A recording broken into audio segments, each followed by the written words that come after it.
Hello guys, welcome to my next video. जैसे कि आप लोग जानते हैं, हमने एक सीरीज़ शुरू की जिसके बारे में हम फंडामेंटल राइट्स के बारे में पढ़ रहे थे। कुछ पार्ट्स मैंने उसके पहले बना भी चुका हूँ और आज हम बेसिकली डिस्कस करेंगे आर्टिकल नंबर 16, 17 और 18। ये भी हमारे फंडामेंटल राइट्स के कुछ आर्टिकल हैं और इससे पहले ही मैंने आर्टिकल नंबर 12, 13, 14 और 15 की वीडियोज़ ही बना रखी है।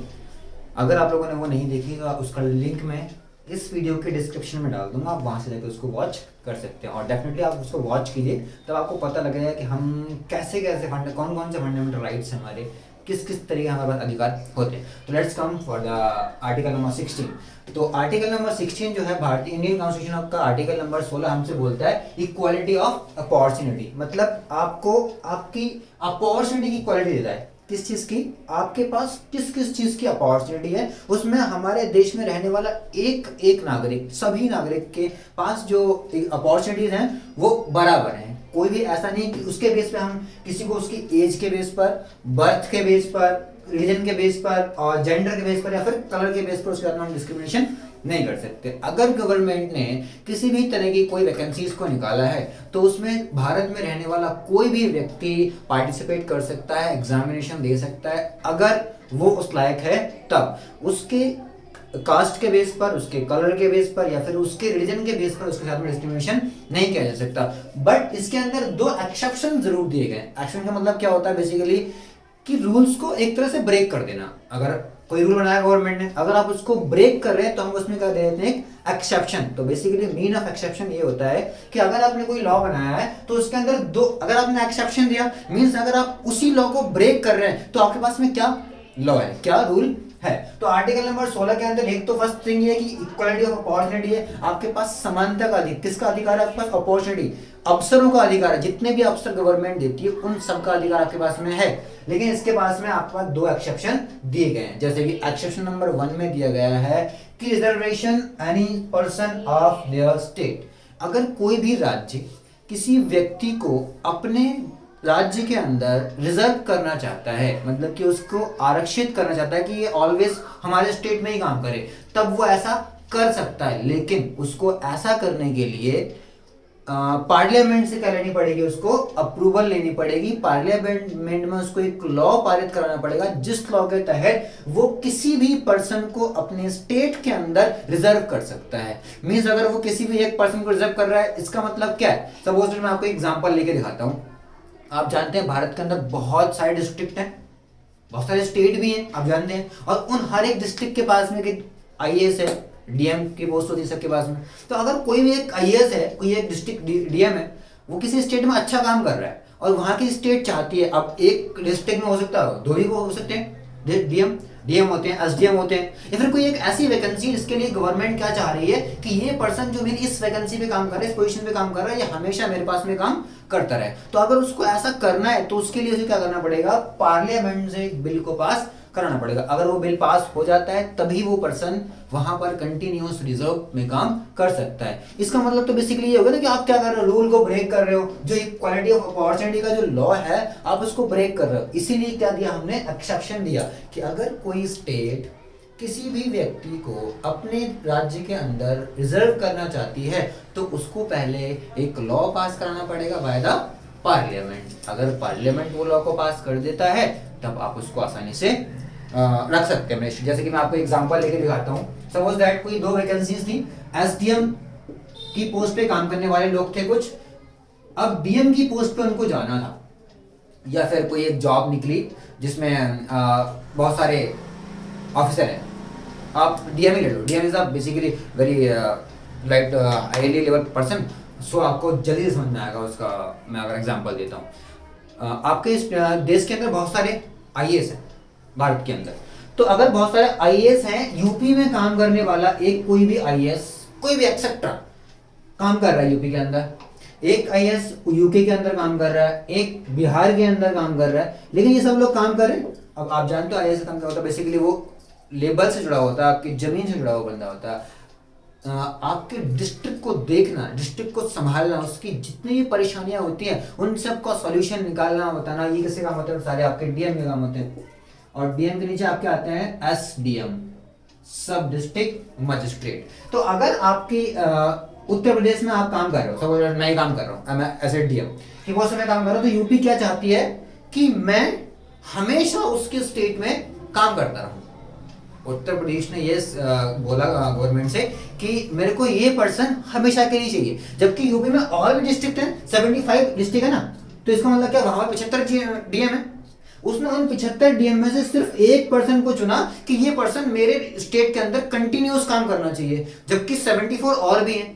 तो इसका मतलब तो ये होगा ना कि आप 74 के साथ में क्या कर रहे हो, डिस्क्रिमिनेशन कर रहे हो, और जबकि आपको एक राइट है कि इक्वालिटी होनी चाहिए सबके साथ में। तो जो एक्सेप्शन नंबर 1 है वो यही कहता है कि अगर कोई भी स्टेट चाहता है कि कोई एक पर्सन, 2 पर्सन, 10 पर्सन, 20 पर्सन उसके स्टेट में रह करके काम करें, परमानेंट काम करें, तो उसके लिए आपको एक लॉ पास कराना पड़ेगा, किससे, बाय द पार्लियामेंट से। अब आते हैं come to the exception number 2।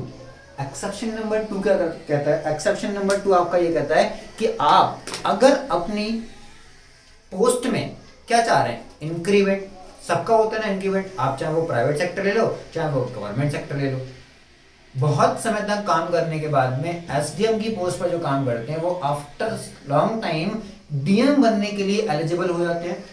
अगर मैं बात करूं तो 14 ईयर्स से अगर आपने नौकरी कर ली है, तो अगर आप एक एसडीएम की पोस्ट में हैं और आपने 14 ईयर्स वहां पर जॉब कर ली, तो उसके बाद में आप एलिजिबल हैं किसके लिए, डीएम की पोस्ट के लिए। तो आप अगर किसी लोएस्ट क्लास से आ रहे हैं, किस क्लास से आ रहे हैं, वीक क्लास से आ रहे हैं, एससी से आ रहे हैं, एसटी से आ रहे हैं, ओबीसी से आ रहे हैं, तो आप उस ग्रोथ के लिए भी क्या ले सकते हैं, रिजर्वेशन ले सकते हैं। रिजर्वेशन का मतलब क्या होता है, बेसिकली आरक्षण मिलता है। आरक्षण का मतलब ये होता है कि आपको कुछ सहूलियत मिल जाती है, कुछ फ्रीडम मिल जाता है कि आपको अगर आपने एक एग्जाम दिया जिसमें जनरल कैटेगरी भी है, ओबीसी भी है, एससी भी है और एसटी भी है, तो उसमें आपकी एक बेंचमार्क फिक्स किया जाता है कि जनरल कैटेगरी अगर पर्सन है तो उसको इतने मार्क्स लाने हैं। सपोज दैट आपने कोई एग्जाम दिया तो जनरल कैटेगरी को लाने हैं 98 मार्क्स, तभी सिलेक्ट हो सकता है। ओबीसी को लाने हैं 95 मार्क्स, तभी हो सकता है वो सिलेक्ट, और एससी और एसटी को लाने हैं 80 मार्क्स। तो यहां पर आप देख रहे हैं अगर 98 मार्क्स लाएगा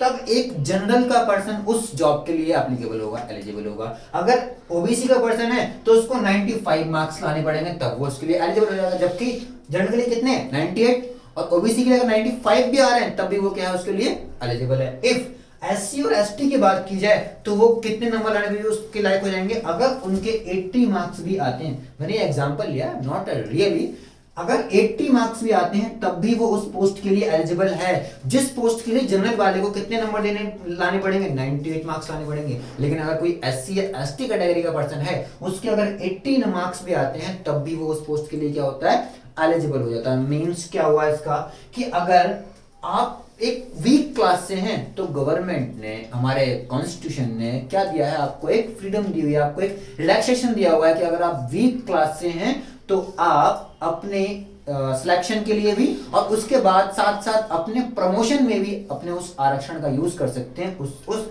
रिजर्वेशन का यूज आप कर सकते हैं। मींस क्या है इसका, बेसिकली आपके पास बहुत सारी फ्रीडम है अगर आप वीक क्लास से आते हैं। अगर माना जाए तो ये भी एक तरह से क्या है, डिस्क्रिमिनेशन है, किसके साथ में, जनरल क्लास के साथ में। लेकिन हम एंशिएंट टाइम की बात करें जिस समय हमारा संविधान बन रहा था, और आज भी अगर हम देखें तो वीकर सेक्शन आज भी बहुत वीक है। अगर हमारा संविधान भी उन लोगों को इतनी फ्रीडम नहीं देता, इतना रेस्ट्रिक्शन नहीं देता, तो क्या होता, आज वो और वीक हो चुके होते, उनकी कास्ट, उनका रिलीजन ज्यादा स्प्रेड नहीं हो पाता जो आज है। अदरवाइज अगर हम ऐसा नहीं करते, उन वीकर सेक्शंस को कुछ स्पेशल राइट, कुछ रिजर्वेशन अगर हम उनको नहीं देते, तो क्या होता, आज वो खत्म हो चुका होता, इतना होता ही नहीं। जैसे कि जैन धर्म, बौद्ध धर्म आज क्या हो चुका है, खत्म हो चुका है। आज हिंदू, मुसलमान, सिख, ईसाई ये सब चल रहे हैं। पहले क्या था, जैन था, बौद्ध धर्म थे, लेकिन आज उसके बहुत कम लोग, भारत के अंदर बात करूं तो बहुत कम लोग हैं। जापान में बहुत हैं, चाइना में बहुत हैं, अगर आप बात करें तो इटली में बहुत हैं, लेकिन भारत के अंदर कम हो गए ना। क्यों? क्योंकि उस क्लासेस को हमने ज्यादा, हमारे समाज ने ज्यादा एक्सेप्ट ही नहीं किया। लोग वहां से निकल चले गए और हिंदू धर्म में आते चले गए, मुसलमान धर्म में आते चले गए। तो इसका मतलब आज के समय में जैन और बौद्ध धर्म बहुत ना के मुताबिक रह गया। भारत की बात करूं अगर मैं, तो बाकी और देशों में, जापान में बहुत है, चाइना में बहुत लोग मानने वाले हैं, जर्मन के अंदर बहुत सारे लोग हैं, इटली के अंदर बहुत सारे लोग मानने वाले हैं, लेकिन भारत में लगभग ना के मुताबिक ये ज्यादा नहीं है। तब इसीलिए हमने क्या किया, अपने वीकर सेक्शंस को क्या किया, कुछ राइट्स, कुछ क्या दी, रिजर्वेशन दी, जिससे कि वो अपने जॉब्स लेने में और उसके साथ साथ अपनी प्रमोशन करने में भी क्या कर सकते हैं, उसका इस्तेमाल कर सकते हैं। लास्ट आपका एक्सेप्शन नंबर 2 में एक और है पॉइंट 2, नो वैकेंसी लीव, मतलब अगर एक साल में कुछ वैकेंसी आती हैं, यूपीएससी एग्जाम देखा होगा, यूनियन पब्लिक सर्विस कमीशन, वो हर साल एग्जाम कंडक्ट कराता है, उसमें हर साल 90, 95, 80, 100, 102, 105 पोस्ट किसकी होती हैं, आईएएस की होती हैं, इतनी पोस्ट लगभग आईपीएस की होती हैं, इससे कुछ पोस्ट आपकी आईआरएस, आईएफएस की भी होती हैं। तो अगर गवर्नमेंट ने फिक्स किया है कि इस साल, सपोज दैट मैंने आपको एग्जांपल देता हूं, 2021 की बात की जाए, 2020 की बात की जाए, तो उस समय ओबीसी क्लास के 40 आईएएस को सिलेक्ट करना था। कितने आईएएस? 2020 में ओबीसी क्लास के 40 आईएएस को सिलेक्ट करना था, जिसमें से सिर्फ 30 लोग ही सिलेक्ट हो पाए, मतलब कि उनकी 10 वैकेंसी छूट गई यहाँ पर, क्योंकि उस लायक कोई लोग था ही नहीं, कोई था ही नहीं ओबीसी का पर्सन उस लायक नहीं था कि वो 40 के अंदर आ सकता था, तो इसीलिए वो छूट गए, यहाँ पर 10 छूट गए। अब आते हैं हम कब, 2021 में। तो 2021 में जो ओबीसी क्लास की आईएएस की कोई पोस्ट थी वो कितनी थी, 50 पोस्ट नहीं, लेकिन पिछले लास्ट ईयर की 10 पोस्ट बाकी थी ना, क्योंकि पिछले कितनी भरी थी, सिर्फ 30 भरी थी, एक वहां की 10 वहां की बाकी थी, तो हमने इसके अंदर क्या ऐड कर दिया, 10 और ऐड कर दिया।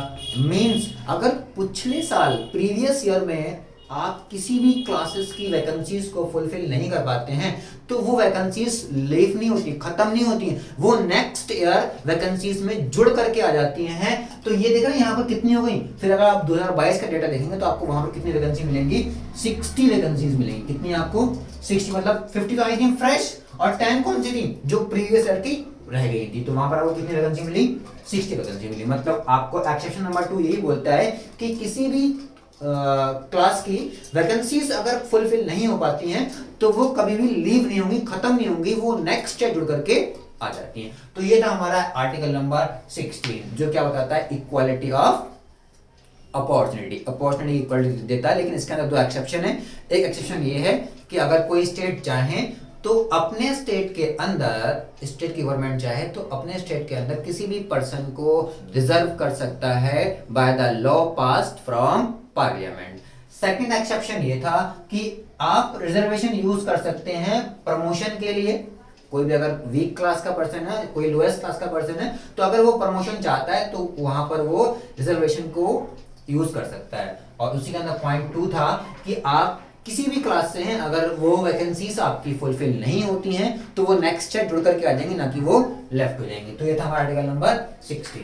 अब अगर बात करें हम आर्टिकल नंबर 17 की, तो आर्टिकल नंबर 17 बोलता है अनटचेबिलिटी, राइट टू अनटचेबिलिटी, मतलब कि छुआछूत वाली धारणा। अगर हम बहुत पुराने समय में जाते हैं, आज तो बहुत कम है अभी भी, लेकिन आज बहुत कम हो चुकी है। अभी हम उसके अगेंस्ट लड़ रहे हैं, हमारी सरकार, हमारा समाज, लोग सब लड़ रहे हैं उसके अगेंस्ट में। लेकिन हम एंशिएंट टाइम की बात करें या काफी समय पहले की बात करें, बिफोर इंडिपेंडेंस की बात करें, तो उस समय छुआछूत बहुत था, ब्रिटिश था उस समय में भी था।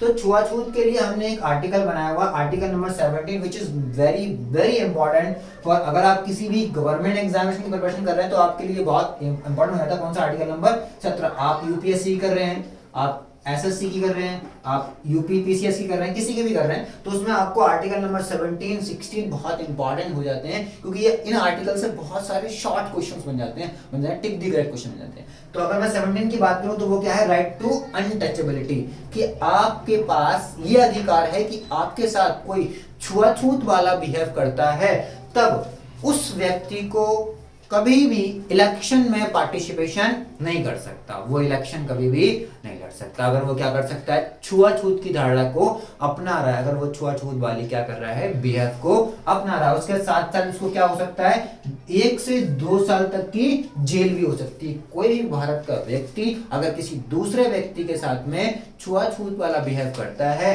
अनटचेबिलिटी वाला बिहेव करता है, तो वो कभी भी पार्टिसिपेट नहीं कर सकता किसके अंदर, इलेक्शन के अंदर। और उसके साथ साथ उसको 1 से 2 साल तक की सजा हो सकती है आपके एक्ट अनटचेबिलिटी ऑफेंस 1965 के तहत।